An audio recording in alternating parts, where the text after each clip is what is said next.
La TVT au cœur de l'information.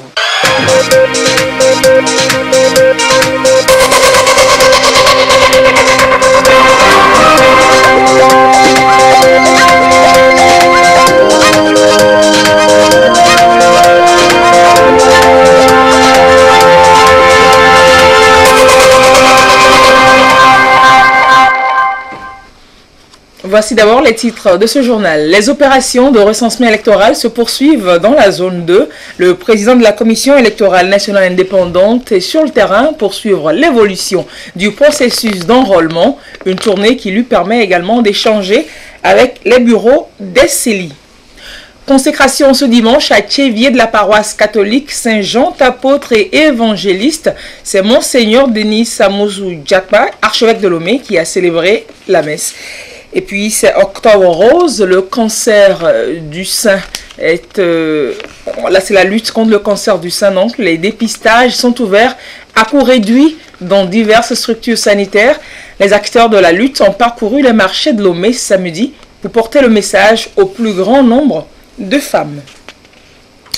Bonsoir madame, bonsoir monsieur. L'accès à l'énergie pour tous grâce au solaire avec l'initiative CISO portée par le chef de l'État vient d'être sélectionnée comme initiative phare et modèle du Compact with Africa du G20. Cette distinction va permettre au Togo de bénéficier d'un financement de 20 à 25 millions de l'Union européenne à travers la Banque africaine de développement. Les fonds mobilisés vont servir à l'installation très prochaine de 100 000 systèmes solaires domestiques hors réseau. Les précisions de Sonia Ameniko.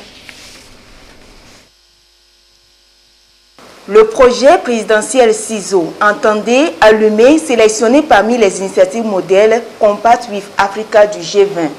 Selon le rapport de monitoring des investissements dans les pays membres rendu public le week-end dernier, le Togo vient d'obtenir l'installation de 100 000 systèmes domestiques hors réseau après avoir intégré en avril 2018 le cercle fermé des États membres. Avec l'initiative CISO, l'ambition du chef de l'État est de garantir à l'horizon 2022 à plus de 2 millions de citoyens un accès à l'électricité par la fourniture de kits solaires individuels à coût abordable. Ainsi, à partir de 100 francs CFA par jour, les populations togolaises pourront disposer de kits solaires individuels leur garantissant une électricité propre, fiable et de qualité. L'initiative CISO permettra d'augmenter le taux d'électrification de 7% à 40% sur les 5 années à venir. Elle avait d'ailleurs reçu les félicitations et les encouragements de la représentante de Solergie, Ségolène Royal, lors de son passage à Lomé à l'occasion de la cérémonie du lancement de ce projet. CISO est non seulement sélectionné, mais reçoit un soutien de l'Union européenne via la Banque africaine de développement à travers le programme de financement Distributed Energy Service Companies DESCO, avec l'installation très prochaine de 100 000 systèmes solaires domestiques hors réseau pour un coût total de 20 à 25 millions d'euros. Avec cet appui, le Togo pourra donc développer davantage le secteur de l'énergie solaire dans lequel plusieurs projets sont déjà mis en œuvre. Mais pour l'heure, le Togo a retenu 2 distributeurs, Soleva et la compagnie britannique B-Box spécialisée dans l'électrification solaire décentralisée. Avec CISO, c'est 9 000 emplois dont 5 000 directs qui seront créés. Un réseau national d'agents de distribution de monnaie électrique pour la Poste devrait être installé. 5 académies solaires régionales pour la formation de 2500 techniciens devraient aussi être créées. En attendant, CISO doit mobiliser 68 milliards de francs CFA du secteur privé pour être déployé sur 5 ans. Nous sommes le 21 octobre, le recensement électoral dans la zone 2, vous le savez, prend fin le 24 normalement. Tout se poursuit normalement sur le terrain dans les centres d'enrôlement, comme on va le constater dans un instant avec nos reporters sur le terrain. Faisons d'abord le tour de quelques centres de Bassar et Kara avec Nestor Mouzou. Kabou, une agglomération de la partie nord de la préfecture de Bassar. Les centres de recensement de vote de la localité grouillent encore de monde. Les populations sont à la quête de leur carte d'électeur et les agents des CRV s'occupent d'eux comme il se doit. Il y a les gens qui viennent, surtout très tôt le matin, ils viennent et ils s'inscrivent. Vers midi, 13h, il y a le nombre diminue. Et vers la soirée, aussi autour de 15 h, les gens viennent. Quelquefois, c'est l'imprimante qui fait un peu défaut. Et on appelle les techniciens et ils viennent en même temps aussi voir et puis on recommence le travail. Les opérations se déroulent bien. Le premier jour, c'est le jour-là que nous avons travaillé peu. Sinon, depuis les autres jours-là, vraiment, il y a beaucoup de l'influence. Déjà à 6 h 30, nous sommes au poste en train d'installer nos machines et consorts. Nous fermons vers 17 h 30 après l'affichage et on prend le kit à la gendarmerie. Après Kabou, cap sur la ville de Bassar. Tout comme à Kabou, ici aussi les CRV ne chôment pas. Aux élections, chaque voix compte, que l'on soit d'un camp ou de l'autre. Nombreux sont ceux qui l'ont compris et se pressent pour se faire établir le document qui leur donne le droit de s'exprimer le jour de vote. Ceux qui ont été déjà enrôlés ne cachent pas leur sentiment de satisfaction. Je suis venu faire ma carte d'électeur et je suis dans la joie. Depuis d'avant, les gens sont nombreux. Moi aussi, je suis en travail. Et c'est à cause de ça que je suis venu aujourd'hui. Et avec ça, je peux voter. Moi, je suis le mécanicien, je suis voyagé un peu. C'est aujourd'hui que je suis arrivé et je suis venu. Sans carte, on ne peut pas voter. Si tu n'as pas voté, ça veut dire que toi, tu n'as pas te rouler ça. Il faut que tu vas voter. Il faut que ça va marcher chaque jour. Nous sommes dans le CRV central 3-1 de Bassar. À chaque moment, quand nous arrivons, on ne peut même pas se déplacer pour aller manger. Il y a une très grande affluence. Et on se demande même si les jours là vont suffire. Sinon, les gens, la sensibilisation a bien passé à Bassar. Les gens continuent par venir. À ce 5e jour de recensement dans la zone 2, certains CRV de la région de la Kara ont reçu la visite du président de la Commission électorale nationale indépendante. Le premier responsable de la CENI effectue ainsi une tournée de supervision. Aujourd'hui, nous sommes effectivement au 5e jour du recensement dans la zone 2. Donc il est de bon temps et tout à fait normal qu'on puisse faire un tour dans les différents CELI pour pouvoir nous en aviser. Il y a des petits soucis au début, mais ces petits soucis ont été réglés au fur et à mesure. Et il est important d'insister et d'en appeler à toutes nos concitoyennes et à tous nos concitoyens de sortir nombreux, se faire recenser. Se faire recenser, c'est un acte citoyen. Il faut se mobiliser pour que l'objectif que nous poursuivons soit atteint. Parce que sans la carte d'électeur, vous ne pouvez pas prendre part aux différentes échéances qui s'annoncent. 3 jours seulement séparent les retardataires de la date butoir. Ceux qui ne sont pas encore allés se faire recenser ont lundi, mardi et mercredi pour se rattraper.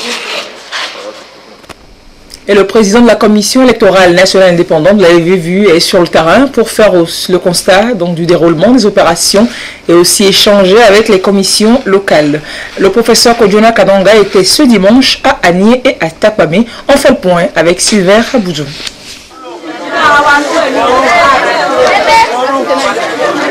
L'affluence, il y en a encore ce jour dans certains centres de recensement et de vote, comme ici au CG Ville 1 à Agné.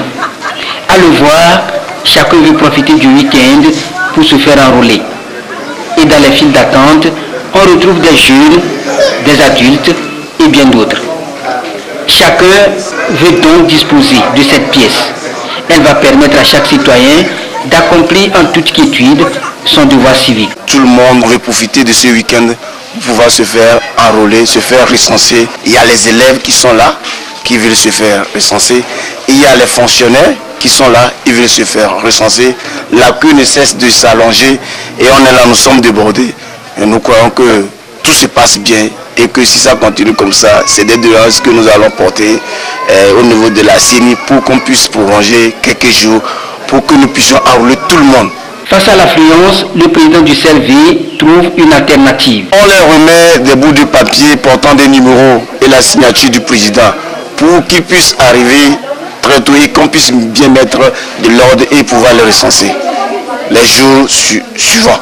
Est-ce que ça marche? Ça marche correctement, il n'y a pas de problème. À Agné, tout comme à Tapamé, à Bourou-Souité, le constat est bel et bien là. Constat visiblement apprécié par le président de la CENI, le professeur Kodjona Kadanga, qui a fait lui-même le déplacement pour observer l'évolution des opérations dans les plateaux.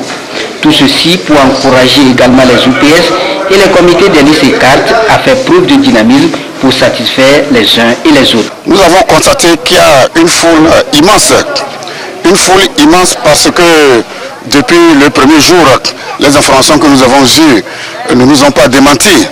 Et c'est pourquoi j'encourage encore une fois toutes nos concitoyennes, tous nos concitoyens à se faire enrôler. L'enrôlement qui se fait actuellement n'est qu'une première étape. Il y aura des étapes intermédiaires qui seront axées sur l'appurement du fichier afin qu'on puisse avoir un fichier fiable, un fichier acceptable, un fichier auditable selon les standards internationaux. Cette visite dans les CRV, couplée de la séance de travail avec le bureau de la commission électorale locale indépendante Célie Ogouani, élargie au personnel d'appui, a permis au président de Sankeri du travail fait sur le terrain dans les plateaux. De notre entretien, il en est ressorti que globalement tout se passe très bien, hormis quelques problèmes mineurs qui ont été résolus au fur et à mesure. Nous profitons pour encore encourager tous les électeurs en âge de voter de se présenter devant tous les CRV. Et ceci jusqu'au 24 octobre 2018. Je voudrais encore insister que les heures d'ouverture et de fermeture sont fixées par la CENI de 7h à 17h. Et également en appeler à la vigilance, non seulement de tous les opérateurs OPS, mais aussi les membres de CLC, pour que de leur vigilance, tous les citoyens, toutes les citoyennes en âge de voter soient enrôlés. Entamé le 17 octobre dernier dans la zone 2, les opérations de recensement se poursuivent et prennent fin le 24 octobre prochain. Et Kodjona Kadanga, président de la CENI, était déjà passé samedi à Blita pour le même rituel. On en parle avec la marque Kodjona. Descente sur le terrain du président de la Commission électorale nationale indépendante CENI dans la zone 2 où se déroule actuellement la dernière phase du recensement électoral. Le professeur Kodjona Kadanga était à Blita où il a échangé avec les membres de la CENI Blita et visité certains centres de recensement pour vivre ce qui a été fait depuis le commencement de l'opération. Je peux vous dire que tout se passe normalement dans la CENI de Blita où nous avons 154 CLC. Bon, les petites difficultés, ça n'en manque pas, il y en a toujours. Celle que nous avons eue, c'est le manque peut-être de formulaire d'identification. Ce qu'on vient de nous amener en nombre suffisant actuellement où je parle pour pouvoir pourvoir à ces difficultés. Donc actuellement, je peux vous dire qu'il y a une satisfaction générale. Il y a une mobilisation, très forte mobilisation, d'ailleurs j'allais dire, avec les 3 ou 4 jours qui restent. Il en sera de même pour que tout puisse bien se passer. Nous avons eu la chance d'avoir la visite du président de la CENI lui-même. Il est venu nous encourager, nous donner des conseils. Et je pense que vraiment son passage va beaucoup nous aider pour le reste du travail. Le président de la CENI a remercié les opérateurs de saisie et les équipes techniques déployées pour le travail accompli. Le professeur Kodjona Kadanga a appelé les citoyens en âge de voter à se faire recenser sur les listes électorales pour permettre à la CENI d'obtenir un fichier électoral fiable. Et toujours au chapitre politique de ce journal, le mouvement patriotique pour la démocratie et le développement est né samedi sur les cendres du parti au but d'Agbeome Mensah Kodjo. Ce dernier est reconduit à la tête de ce parti. C'était au cours donc d'une convention nationale dont nous vous proposons le compte-rendu de Gérard Lagdou. Mouvement patriotique pour la démocratie et le développement MPD2 ou encore les Patriotes. C'est la nouvelle dénomination du parti au but, organisation pour bâtir dans l'Union un Togo solidaire. Voici la composition du bureau de la formation politique MPD2, conduite par Gabriel Agbeome Mensah Kodjo, président national. À l'effigie du parti, un coussin sur lequel repose une jarre de laquelle jaillit l'eau, en lieu et place du ballon rond. Le coussin représente le corpus juridique du pays. Les lois, tout ça. La JAR représente la nation, le Togo. Le Togo repose sur un socle de textes. Et ce qui sort donc de la JAR, c'est de l'eau dans une calebasse. C'est-à-dire que l'eau sera un élément important de notre politique de développement.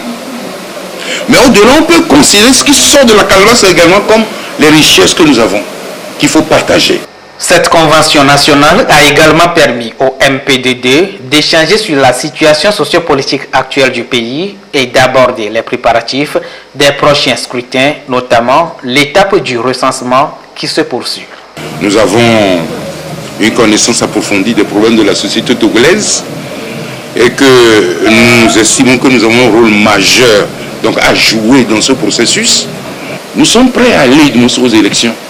Si les conditions sont réunies, les conditions de transparence et de crédibilité, nous serons de nos présents à toutes les compétitions. À l'ouverture des travaux de cette convention nationale, d'autres formations politiques ont exprimé leur solidarité au mouvement patriotique pour la démocratie et le développement MPDD et ont souhaité du succès à cette nouvelle formation politique. L'ancienne dénomination politique OBU a fait 10 ans de parcours avant de devenir MPDD.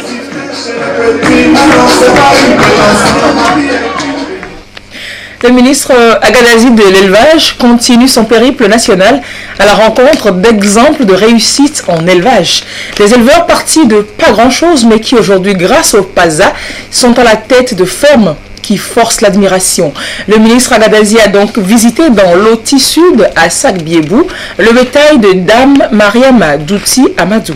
Regardons avec Désiré Aloy. Nous sommes dans un élevage de petits ruminants à Sac-Biébou dans l'Oti Sud.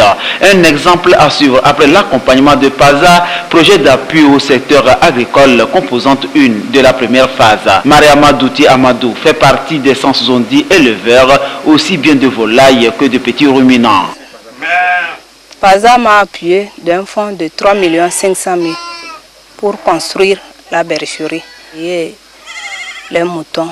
En plus, les mangeoires et les abreuvoirs. À base de ça, il y a la paix, la joie dans ma famille. Je suis très content. Mes enfants évoluent à l'école. Au forum, j'ai été au RIA à base des animaux. C'est avec cet argent que j'ai fait beaucoup le coton. Et j'ai été au RIA, on m'a donné le tricycle. Madame Douti aujourd'hui tourne progressivement dos à la pauvreté. Elle devient entrepreneur, un exemple à suivre. En dehors de ça, j'ai construit les 6 pièces que vous voyez là-bas. C'est à base d'un mouton là que j'ai construit. Ça fait 1 650 000 la construction. Je n'ai pas encore tollé. C'est à base de ça, j'ai fait le forage que vous voyez derrière. Là où je suis, je progresse massivement à base de PASA. Pour ça, je remercie le président de la République qui a mûri ces idées à pouvoir amener PASA dans le Togo. J'emploie 2 personnes, le berger et le gardien. Un résultat intéressant obtenu, élément conduisant à amener le gouvernement togolais à renforcer ses actions autour de la filière. L'on parle des élevages commerciaux, une activité additionnelle phare pour propulser le secteur. Avec ces performances affichées, il est question de la soutenir pour consolider les résultats que nous saluons. Au-delà de la consolidation, c'est faire en sorte qu'elle devienne véritablement un entrepreneur formellement établi. Aujourd'hui, elle a la capacité de produire, elle a aussi la capacité d'engager ses produits sur les marchés, elle l'a démontré. Donc il va falloir l'aider pour qu'elle puisse aller loin, de manière à accroître ou renforcer la production, mais éventuellement passer au cap de la transformation pour pouvoir nourrir le marché de la région des savanes, le marché national et pourquoi pas même envisager une exportation avec la belle qualité qu'elle va afficher.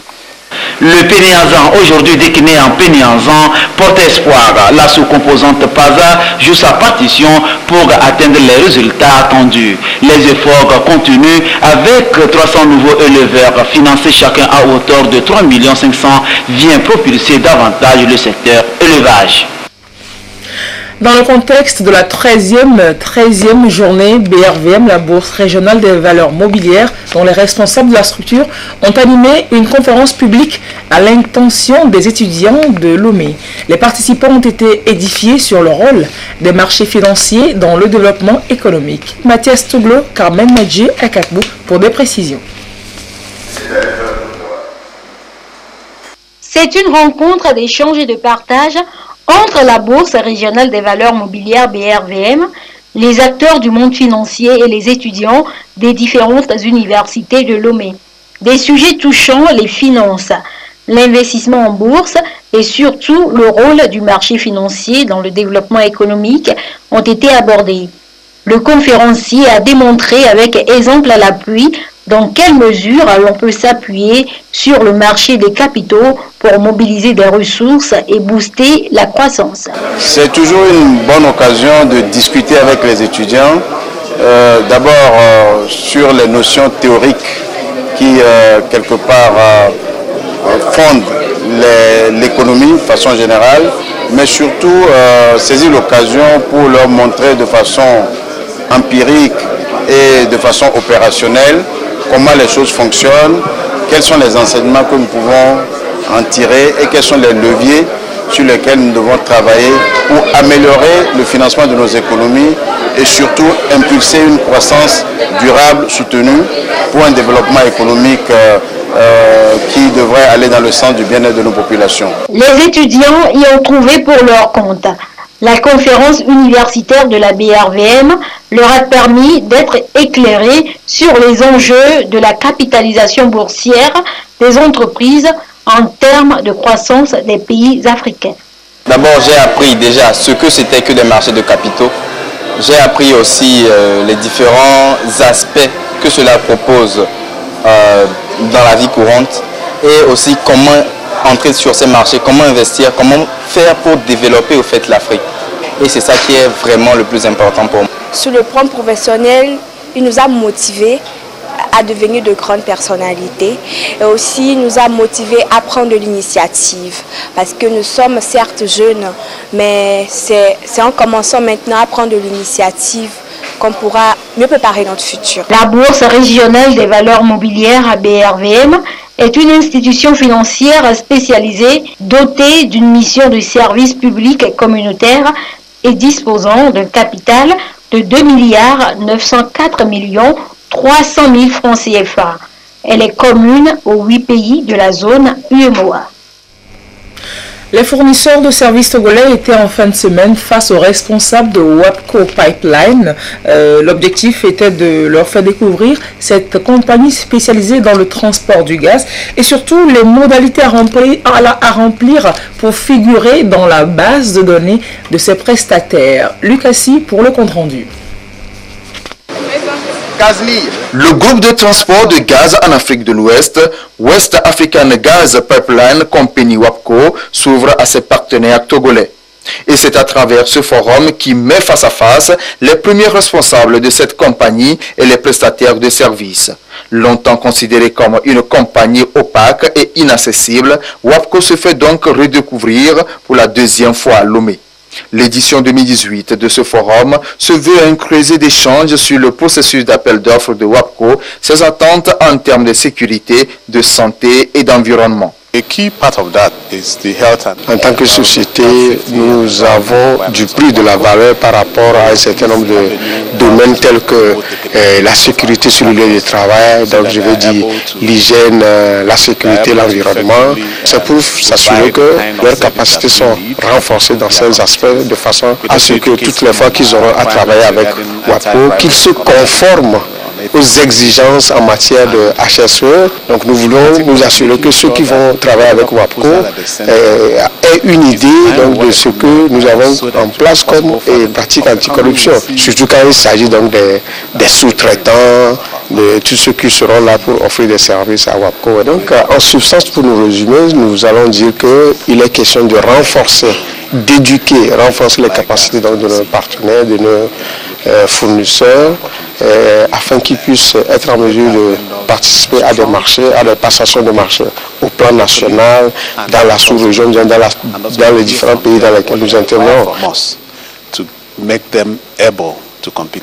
Cette rencontre répond également au désir de cette compagnie de permettre aux fournisseurs des services togolais d'être souvent éligibles ou lauréats à leurs offres d'emploi. Les conditions de sous-traitance leur sont exposées afin que les fournisseurs sélectionnés puissent développer leurs compétences et renforcer leurs capacités dans leur domaine d'affaires. WAPCO is a fit-for-purpose organization.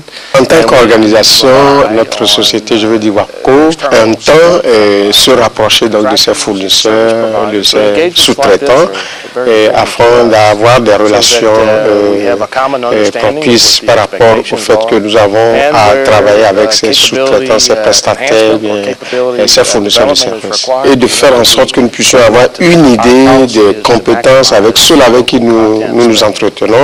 Et ça nous permet donc d'avoir une idée de ce que nos prestataires font et de pouvoir nous assurer que les offres ou bien tout ce que nous aurons à faire ensemble ou bien de la part des fournisseurs, des sous-traitants, que leurs services, leurs offres soient à la hauteur de nos attentes. WAPCO compte déjà plus de 300 prestataires de services actifs au Togo. À travers ce forum, WAPCO veut accroître ce nombre et faire de ses fournisseurs de services des partenaires fiables et compétents. Cette compagnie intervient également au Nigeria, au Bénin et au Ghana.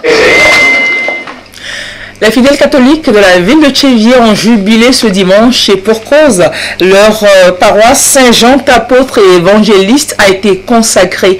C'était lors d'une messe solennelle présidée par l'archevêque métropolitain de Lomé, Monseigneur Denis Amouzou Diakba. L'événement a rassemblé non seulement les fidèles mais aussi les cadres et les autorités du milieu. Les temps forts de la célébration avec Pierre Sousoukbo. C'est un jour solennel et aucun fidèle de cette paroisse, Saint-Jean, apôtre et évangéliste de Tchéviers, n'a voulu se le faire compter. La consécration de cet édifice. Après le cérémonial d'entrée dans cette église, c'est la bousculade au portillon comme si c'était le son de la dernière trompette. Tout le monde veut suivre le rituel.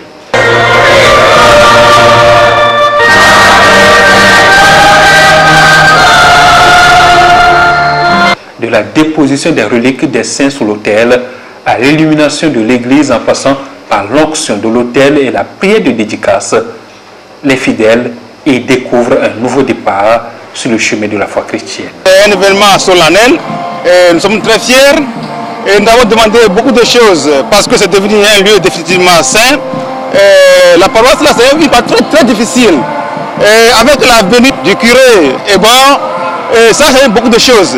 Et nous avons demandé à ce que, par cette consécration, que Dieu nous aide dans le coin davantage et que la foi soit raffermie encore à Tchéviers.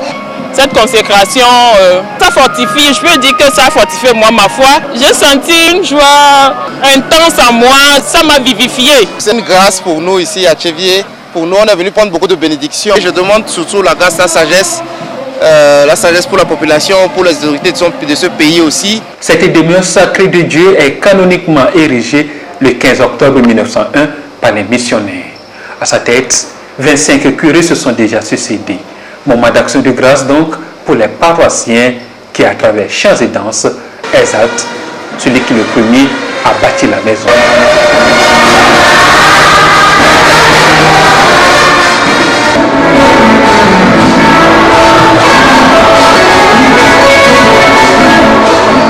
Du haut du clergé, Monseigneur Denis Amouzou Diakba, archevêque métropolitain de Lomé. Son prêche de circonstance engage plus d'un à un renouveau spirituel.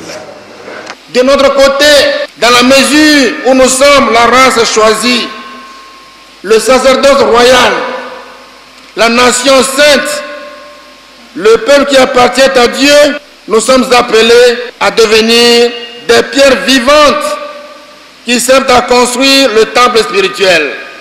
C'est à ce titre que nous serons habilités à présenter des offrandes spirituelles que Dieu pourra accepter à cause du Christ Jésus. C'est à ce même titre que nous sommes chargés d'annoncer avec assurance les merveilles de celui qui nous a appelés des ténèbres à son admirable lumière. La consécration de cette église, famille de Théviers, est donc l'aboutissement d'une aspiration longtemps portée par les fidèles d'ici. Un pari gagné selon le curé en fin de mission. Le père Benoît espère et il a dit qu'au-delà des 4 murs enjolivés, désormais consacrés, c'est l'âme de chaque chrétien qui désire ressembler à l'église, demeure sacrée de Dieu.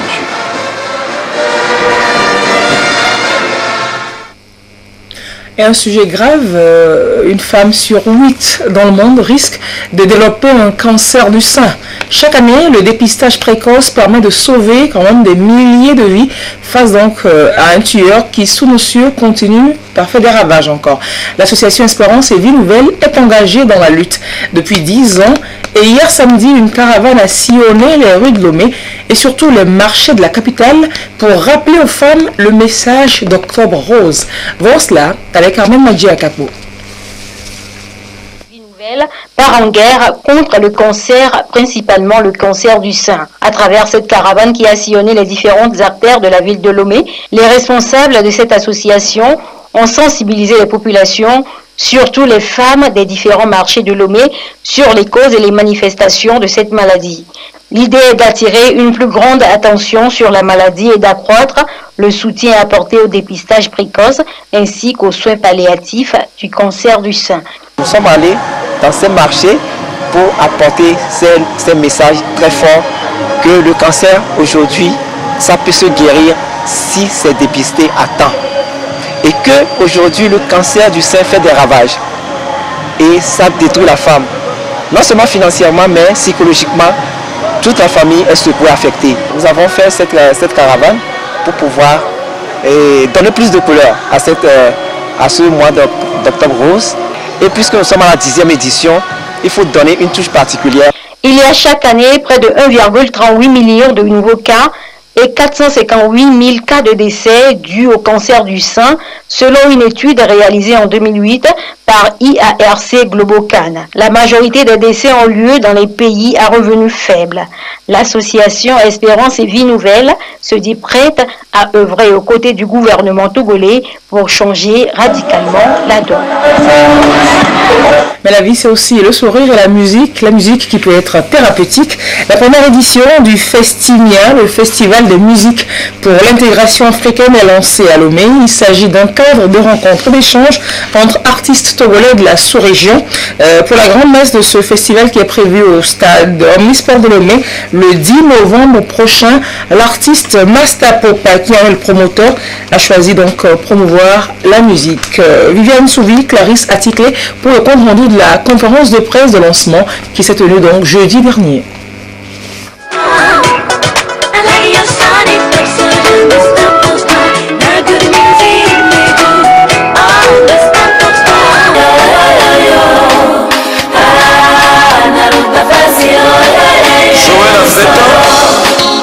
Adje yakobe pako yakboa midana jele juvitu kuya bento vifio le dena megaho chole dena vifio. Faire de la musique un vecteur de l'intégration et de cohésion entre les artistes africains. Et toute la motivation de ce projet dénommé Festimia est là et s'exprime. Le festival des musiques pour l'intégration africaine, porté par Masta Popa, l'un des repères de la musique togolaise, entend valoriser davantage les rythmes et folklore d'Afrique. Le festival se passera sur 3 dates. L'ouverture, rencontre entre les artistes africains, le grand concert au stade Omnisport de Lomé avec Kérosène DJ, Mr. Léo du Cameroun, il y a Bano Baby du Bénin, Binta du Niger, Djaveriti du Burkina Faso, le grand King Vincent du Togo et plus d'une dizaine d'artistes togolais. L'unité africaine, la fraternité entre les peuples, partage, échange culturel entre les peuples africains. Donc c'est ce que nous attendons vraiment à travers ce festival Festimia est un festival panafricain qui se passe pour la première fois au Togo. Donc je demande à toute la jeunesse africaine, la jeunesse togolaise d'accompagner ce festival.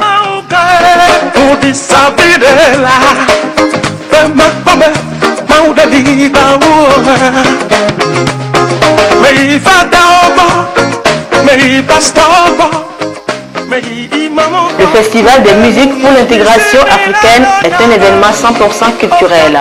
Il met au premier plan la diversité musicale pour la découverte et le brassage culturel entre les peuples africains. Pour cette première édition, le public est convié à un grand spectacle des artistes togolais et de la sous-région le 10 novembre prochain au stade Omnisport de Lomé.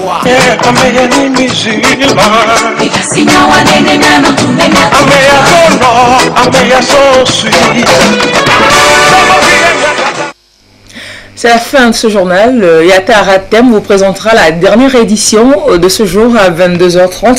Passez une très belle semaine et n'oubliez pas, c'est Octobre Rose.